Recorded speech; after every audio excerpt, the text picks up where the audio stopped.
In order to verify whether God is real or not, the man stabs his wife to death with a single screwdriver. The woman covered her neck in disbelief and slowly fell to the ground. With her life draining away, she thought of her wailing daughter at home, but the husband was indifferent to the scene. After confirming that his wife had completely died, he couldn't wait to fall to his knees, trying to communicate with God to bring his wife back to life. God!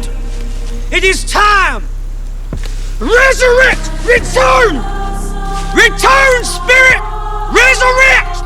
But no matter how much the man tore his heart out and called for a miracle, it didn't come as expected. At this moment, his faith collapsed. His wife would never come back. After being devastated, he tried to hitchhike home to see his daughter. Instead, he met a perverted couple. John pulled the man into the woods and said he'd ask him for a favor. John's wife was seen sitting by the river and posing her body. And John, armed with a gun, forces the man to go over and model for his wife. He's going to take some pictures of the Beauty and the Beast to satisfy his perverted hobby. The man couldn't believe his ears. He was simply not in the mood to play with them right now.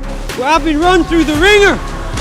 Do you really want these hands touching you? Instead, the man responded to the woman's constant urging. The man had no choice but to get down on his knees and beg John to let him go. The woman was so upset that she urged her husband to leave. And the passion was exhausted, John angry to the extreme. John was so angry that he shot the man in the face and sent him to God. The man's infant daughter was sent to her grandmother's house to grow up with her cousin, since both siblings are fatherless, so they were often bullied by the school bully. Brother Peter, in order to protect his sister, stood up, but every time he was beaten up and bruised all over his face. This day, Peter came to pick up his sister from school as usual, but he saw his sister running to the car in a panic.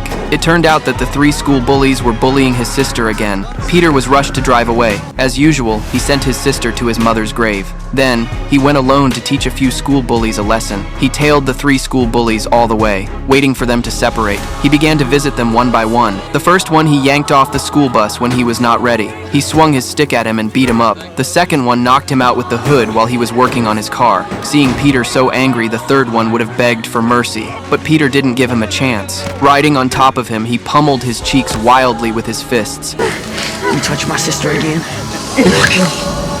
You understand me? After getting repeated assurances from the man, Peter then got up and left. He sat in the car shivering. The first time he had solved a problem with his fists had opened the door for him to fight violence with violence.